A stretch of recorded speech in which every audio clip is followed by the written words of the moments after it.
भाई स्टूडेंट्स कैसे हैं आप? हाँ बेटा, आज मैं करंट इलेक्ट्रिसिटी का एक और important topic wheat stone bridge, ठीक है, ये हम डिस्कस करेंगे। उसके पहले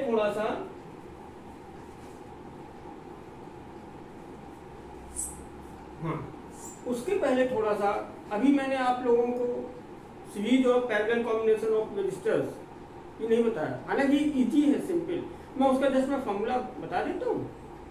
अब कैलकुलेशन के लिए देखिए, पैरेलल कॉम्बिनेशन में मैं उसको सिंप्लीफाई करके मैं बता रहा हूँ, ठीक है। और कुछ देखिए, पहले तो सीरीज कॉम्बिनेशन होता क्या है।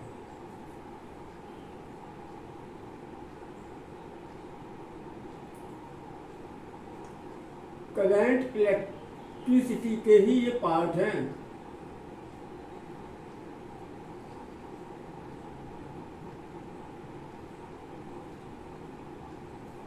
ठीक है, हाँ देखिए, सीरीज कॉम्बिनेशन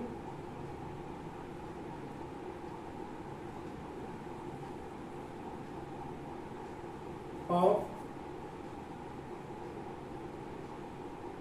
रजिस्टर्स, ठीक है। देखिए, सीरीज कॉम्बिनेशन होता कैसा,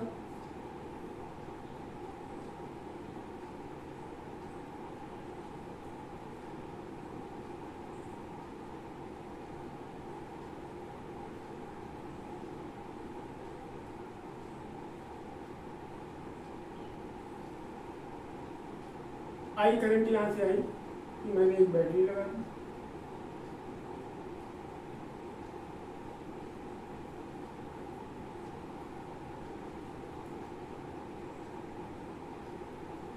पॉजिटिव नेगेटिव, पॉजिटिव से करंट गई। देखिए, तो ये रेजिस्टेंस R1 है, ये R2 है, इसके अक्रॉस पोटेंशियल डिफरेंस V1 है, इसके अक्रॉस V2 है, ठीक है। करंट देखिए दोनों में सेम है, सीरीज में करंट सेम होती है,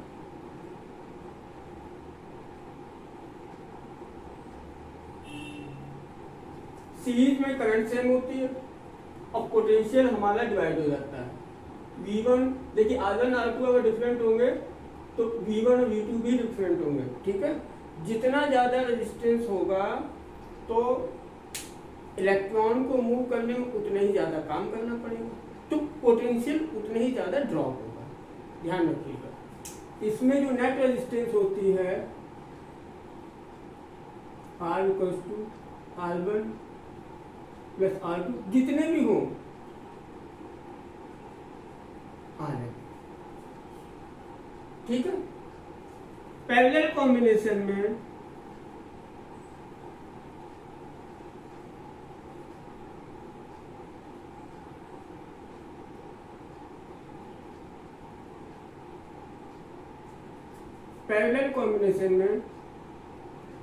देखिए, पैरेलल कॉम्बिनेशन होता कैसा,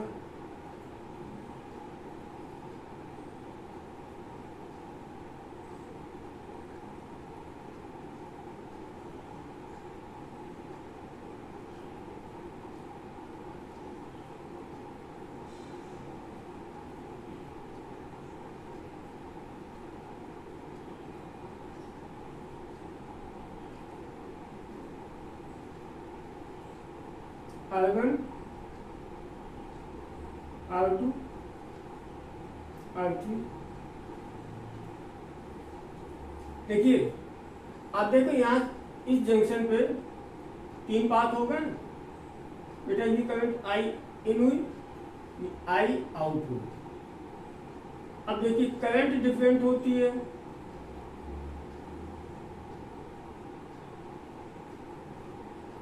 I3।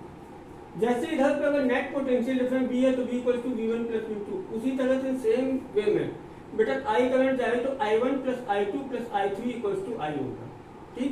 इसका जो नेट रेजिस्टेंस आता है वो फॉर्मूला है 1/R equal to 1/R1 plus 1/R2 plus 1/R3, अगर जितने भी हों वो सब 1/, उसका उनका रेसिप्रोकल ऐड होगा और जो हमारा जो रिजल्टेंट का रेसिप्रोकल आएगा, ध्यान रखिएगा। अब इसमें देखिए पहले कॉम्बिनेशन में सीरीज में तो कुछ नहीं, सीधे सीधे इसमें कभी कभी कैलकुलेशन पॉइंट ऑफ व्यू से मैं बता रहा हूँ कि देखिए अगर if n resistors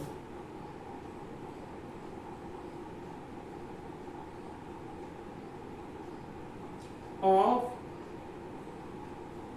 same value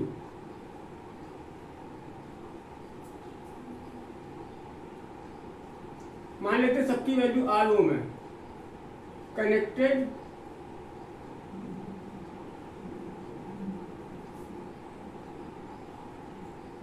in parallel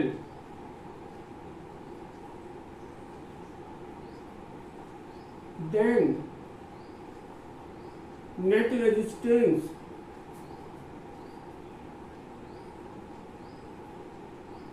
tens R equals to R prime R upon n। ध्यान रखिएगा, सीधी सी बात है, अगर 1 ओम के दो रेजिस्टेंस पैरेलल में तो 1/2 दो रेजिस्टेंस है, ठीक है। 1 ओम के 3 रेजिस्टेंस अगर पैरेलल में है तो 1/3 डायरेक्ट, ठीक है। ये आपको कैलकुलेशन शॉर्ट करने में न्यूमेरिकल्स में हेल्प करेगा। उसके बाद अगर देखिए दो रेजिस्टेंस, जनरली आपको दो रेजिस्टेंस का पैरेलल में कॉम्बिनेशन मिलेगा तो वहां पर डायरेक्ट फॉर्मूला लगा दीजिए। अगर दो रेजिस्टेंस R1 R2 है तो बेटा ये है, इसी को हम और सिंप्लीफाई कर देते हैं। 1/R equals to 1/R1 plus 1/R2, ठीक है।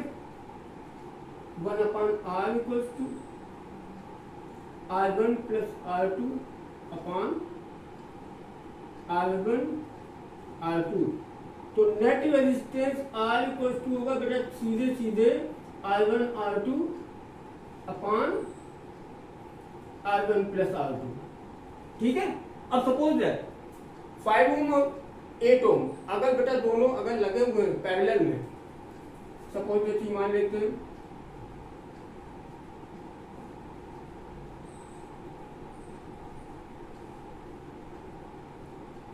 Five ohm 8 ohm, net resistance R equals to 5 into 8 upon 5 plus 8 direct 40 upon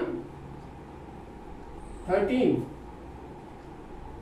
3.07, ठीक है। Quick calculation. दूसरी बात, पैरेलल कॉम्बिनेशन में जितने भी रेजिस्टेंस लगे हुए एक साथ तो नेट रेजिस्टेंस सबसे छोटे वाले रेजिस्टेंस से भी कम आएगा, उनका जो रिजल्टेंट है। ये पॉइंट नोट कर लीजिए कि नेट रेजिस्टेंस सबसे छोटे वाले रेजिस्टेंस से भी कम होगा। Suppose that 1 ohm 10 ohm 100 ohm 3 ohm resistance लगे हुए पैरेलल में, तो उनका नेट रेजिस्टेंस 1 ओम से भी कम आएगा। क्लियर हो गई बात, ठीक है। अब हम, हाँ इसको नोट करिए। अब हम अगला टॉपिक आते हैं, व्हीट स्टोन ब्रिज। तो व्हीट स्टोन ब्रिज, हालांकि किरचॉफ लॉ आपको पिछले वीडियो में हमारे मिल जाएगा, Kirchhoff law. Wheat stone bridge को प्रूव करने के लिए किरचॉफ लॉ की जरूरत होती है, ठीक है। अब वो पिछले वीडियो में आपको मिल जाएंगे, बहुत अच्छी तरह मैंने डिस्क्राइब किया, समझाया। और किरचॉफ लॉ के लिए के बेस पे एक हमारा जेईई एडवांस में रिसेंटली जो हुआ उसका सोल्यूशन भी मैंने दिया, वो पूरा उसको अप्लाई करके, ठीक है, आप देख सकते हैं पिछले वीडियो में।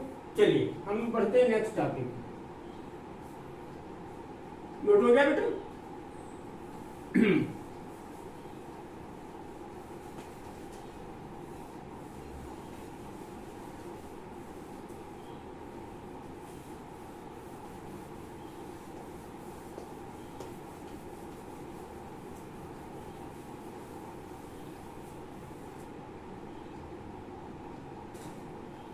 अब देखिए,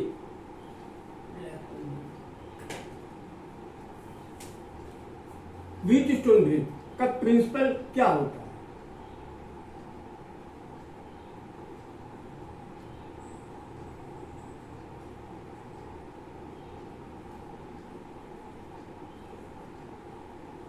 व्हीट स्टोन ब्रिज, ठीक है।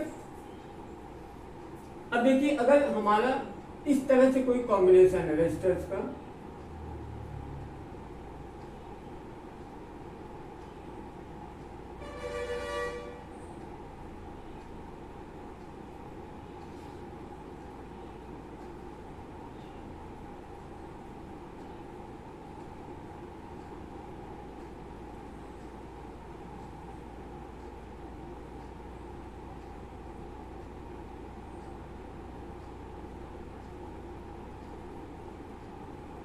यहां पर हमने गैल्वेनोमीटर लगा दिया, और बेटा ये हमारी की है, ठीक है।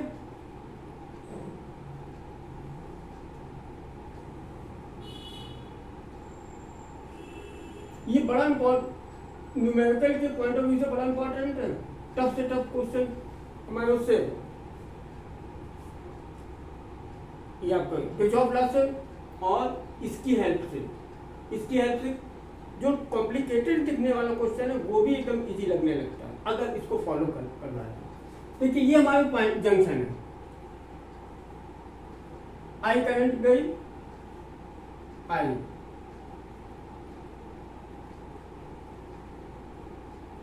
ई पॉजिटिव नेगेटिव, ये रेजिस्टेंस की वैल्यू P है, इसकी Q है, इसकी R है, इसकी S, ठीक है।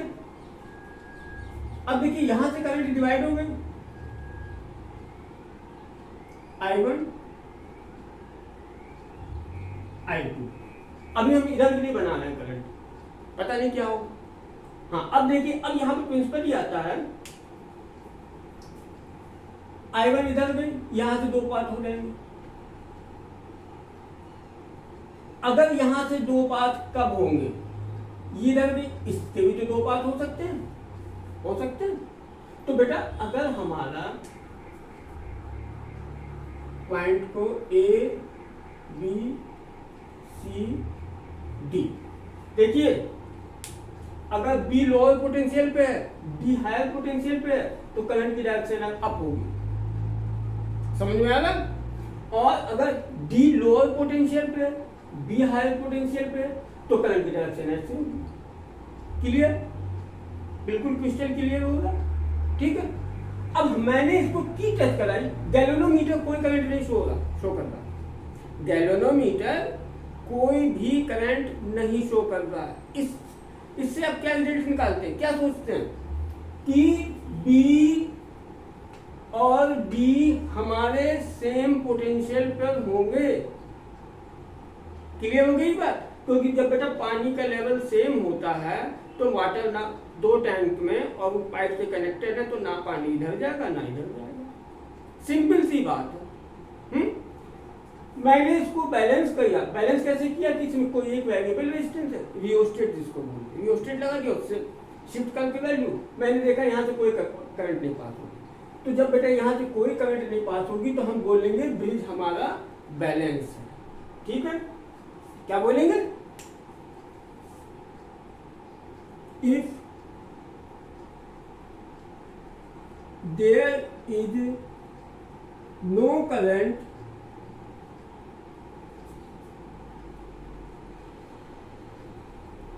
थ्रू galvanometer, then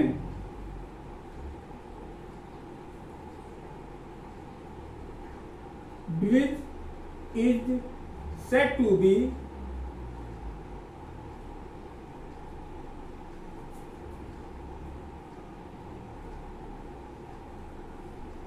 balanced, ठीक है। At that instant, उस समय पर voltage of point B equals to voltage of point D. Clear हो गया? अब मैंने समझाया आपको। अब देखिए, अब हम अब हम लगाएंगे Kirchhoff law, Kirchhoff second law. एक लूप ये बन रहा ABD, एक लूप BCD बन रहा, ठीक है। EMF कोई भी इसमें एक्ट नहीं कर रहा दोनों लूप में, तो हमारा EMF की जगह तो 0 हो जाएगा और इनका पोटेंशियल का नेट एल्जेब्रिक सम होगा वो भी 0 होगा, बड़ा 0 बराबर हो जाएगा। तो देखिए हमने इसको भी क्लॉकवाइज बना दिया, इसको भी क्लॉकवाइज बना, ठीक है। अब देखिए ये क्लॉकवाइज है तो I1 into P in loop ABD,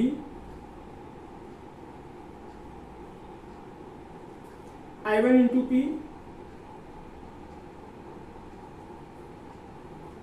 opposite direction, क्योंकि क्लॉकवाइज लिया ये इधर जा रही है, minus I2 into R equal to 0, no EMF is acting in that loop. या इसको कह सकते हैं I1P I2R। सेकेंड लूप पे देखिए बैलेंस है तो बेटा ये करंट आएगी तो ऐसे चली जाएगी I1 I2, क्योंकि बेटा ना इधर जा रही करंट ना इधर जा रही, तो जितनी यहाँ पे आएगी वो इधर चली जाएगी, ये हमारी I बन गई, ठीक है। अब देखिए सेकेंड लूप में ये क्लॉकवाइज, ठीक, ये उल्टा I1Q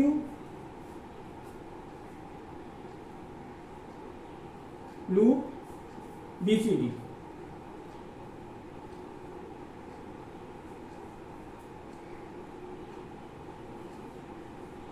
I1Q माइनस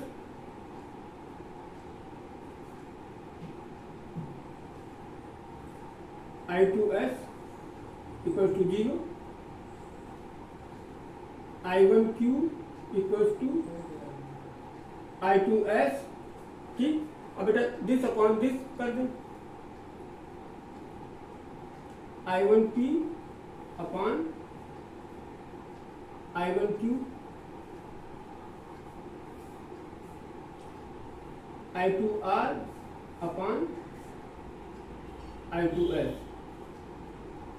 ये इससे कैंसिल हो गया, इससे हमारा आया P upon Q equals to R upon S, ठीक है। मतलब अगर हमको जो इस टाइप का दिया गया है और यहाँ पे एक रेजिस्टेंस इस टाइप का कॉम्बिनेशन दिया, यहाँ एक रेजिस्टेंस लगी है, और अगर P upon Q equals to R upon S, अगर ये है या P अपॉन R और P upon R, P upon R equals to Q upon S, देखिए this upon this equal to this upon this, तो बीच वाला रेजिस्टेंस बेकार का होता है, या this upon this equal to this upon this, तो ये वाला रेजिस्टेंस बीच में गैल्वेनोमीटर की जगह आपको एक रेजिस्टेंस दिखेगा न्यूमेरिकल में, तो यहाँ पे इसको हम क्या करेंगे, स्किप कर देंगे, डिलीट कर देंगे, इस रेजिस्टेंस को स्किप कर देंगे, ऐसे समझेंगे कि ये रेजिस्टेंस लगा ही नहीं। समझ में आ गया बेटा? रिजल्ट क्या होता, ये हमने सब किया क्यों, इसमें अगर 4 रेजिस्टेंस हैं, इसका फिर एप्लीकेशन है आगे मीटर ग्रिड में, 4 रेजिस्टेंस हैं तो एक अननोन है और ब्रिज हमारा बैलेंस है, तो मीटर ग्रिड से वही अननोन रेजिस्टेंस निकालते हैं, इसको अप्लाई करते हैं, ठीक है। अगर सपोज दैट एस अननोन है, S equal to Q R upon P, ठीक है, समझ में आ गया बीच चुन ब्रिज। अब देखिए इस पे क्वेश्चन कैसे आते हैं, इस पे क्वेश्चन कैसे आते हैं, नोट करिए इसको, कहां हम इसको अप्लाई करेंगे, ये चीज बहुत अच्छी तरह से समझ में आ गई।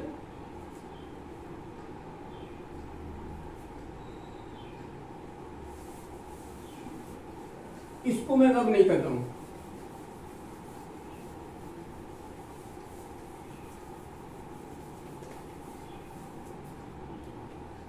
हाँ देखिए, अब हम जरा एक न्यूमेरिकल देख लेते हैं।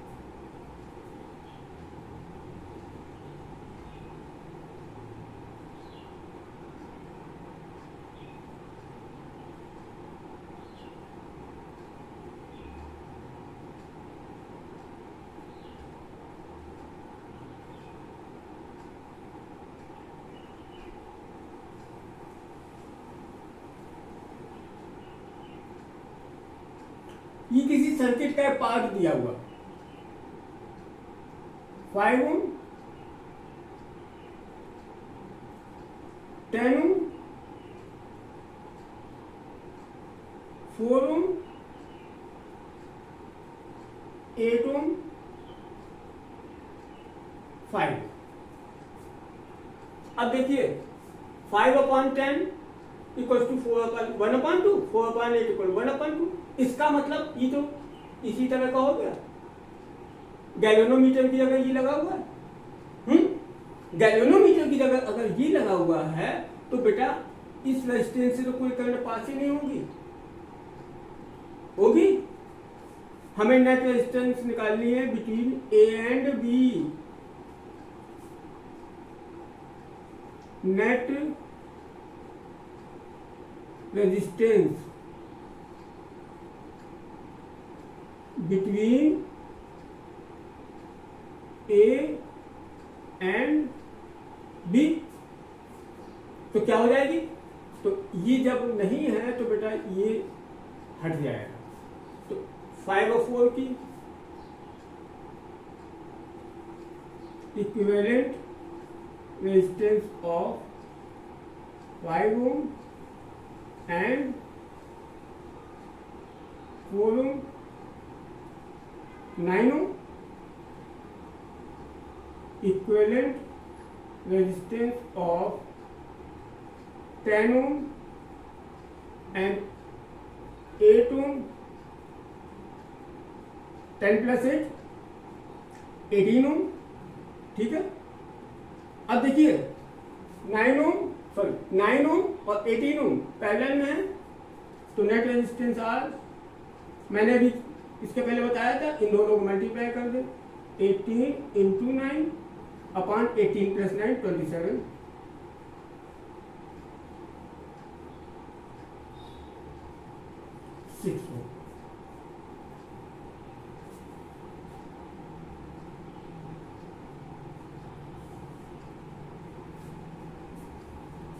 क्लियर हो गया?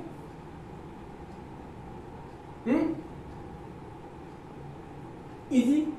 अगर इसको हम नहीं हटा पाते उस केस में क्या होगा कि इसका रेशो और इसका रेशो रेसिप्रोकल हो दूसरे के। इधर रेशो 1/2 आ रहा है, इधर 2/1 आ रहा है, तब क्या हो? तब पानी फंसे, तब बेटा कैसे निकालो? तब इक्विवेलेंट रेजिस्टेंस निकालने के लिए तब हाँ देखिए वो भी हम डिस्कस करते हैं, ये नोट कर लीजिए, ये अच्छी तरह से समझ में आ गया होगा। अब देखिए हम केस लेते हैं, उसको बहुत कायदे से, क्योंकि वो एडवांस लेवल के क्वेश्चन में आता है वो। अब ध्यान रखिए, जेई मेंस या एडवांस लेवल के क्वेश्चन में आएगा वो क्वेश्चन, क्योंकि उसको करने का तरीका डिफरेंट है।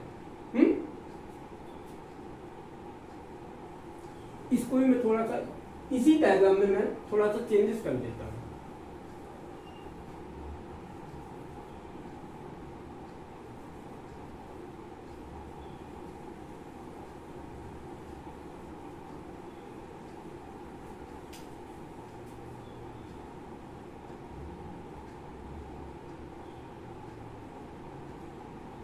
ये भी 5 ओम है।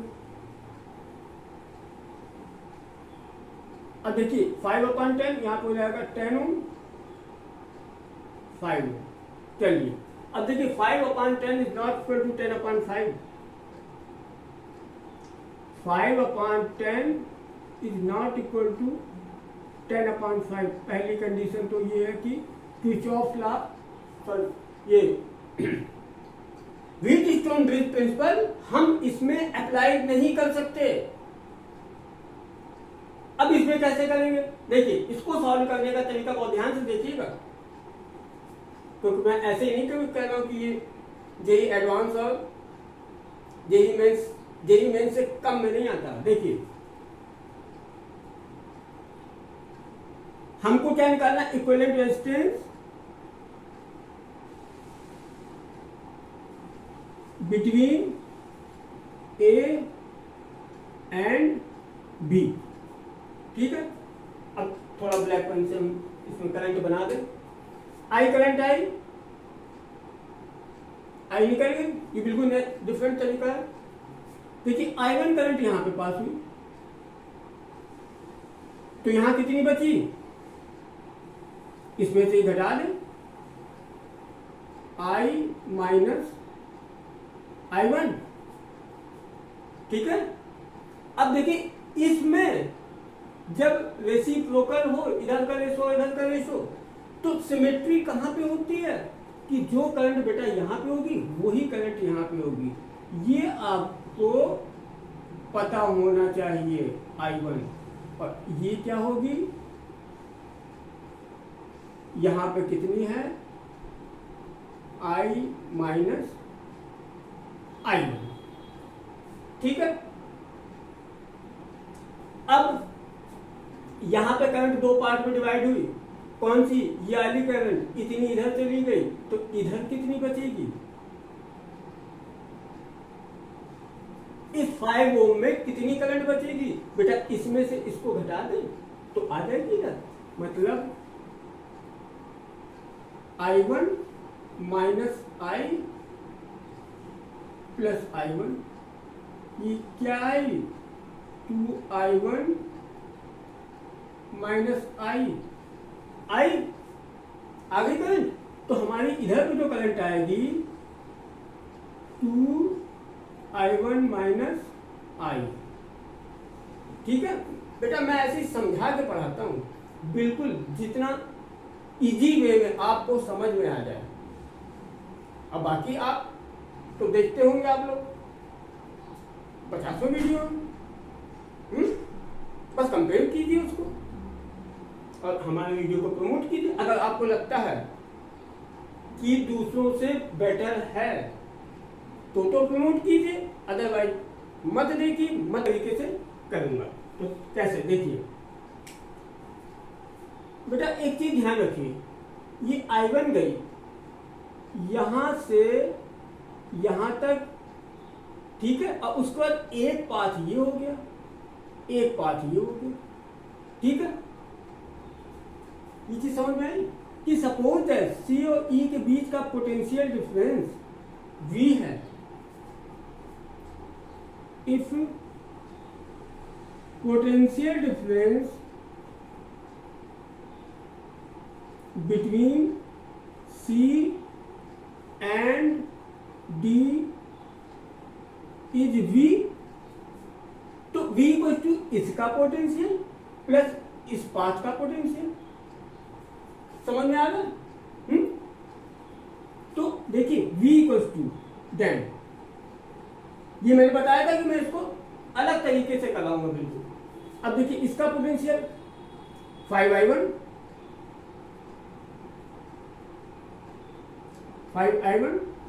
प्लस ये वाला पाथ ले रहे हैं हम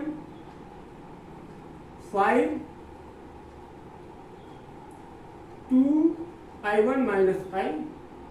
ठीक, ये करंट आई, ये करंट प्लस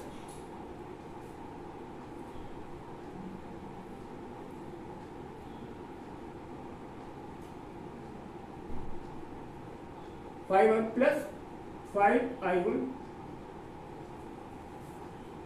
ठीक है, ये किसके बराबर है? V इक्वल टू, तो 5I1। चलो पहले इसको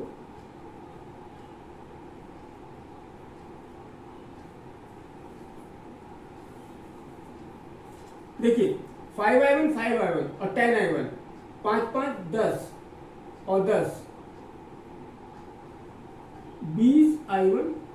ठीक है ना, देखिए 5 तो इधर से आया अब यहाँ से 5 टू 10, तो 10, 5 15, 5 20 I1 minus 5I V equals to, clear.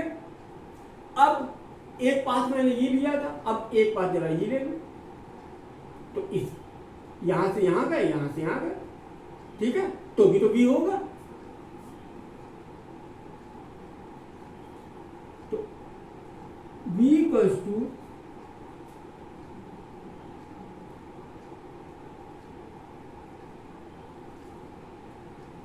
Five I1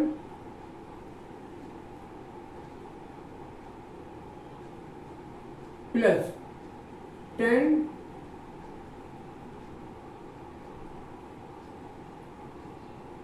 I minus I1, ठीक है। V equals to 5I1 plus 10I minus 10I1, तो ये हमारा बचा V equals to 10I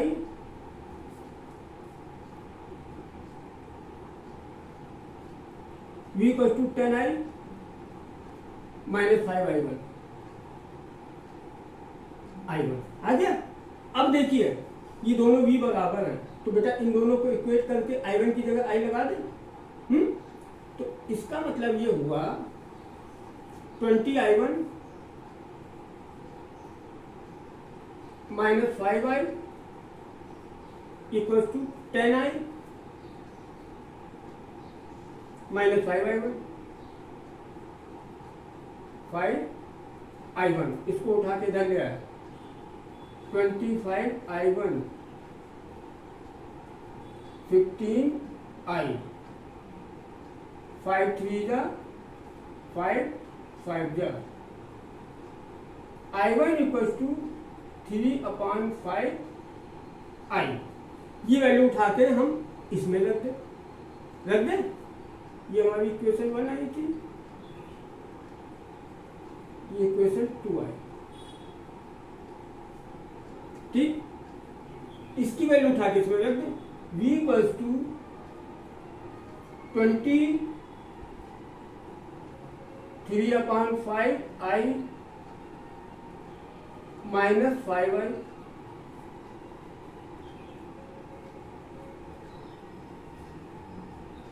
12I minus 5I equals to 7I। V upon I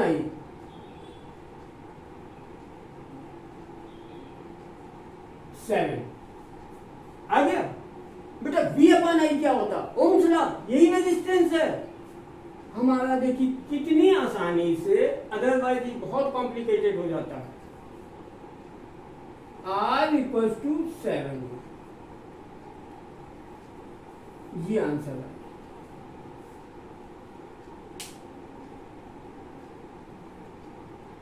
इसको note करिए, बहुत बढ़िया क्वेश्चन है ये। ओके, अब अगले वीडियो में मैं कुछ नए टॉपिक पर डिस्कस करूंगा। तब तक के लिए गुड बाय।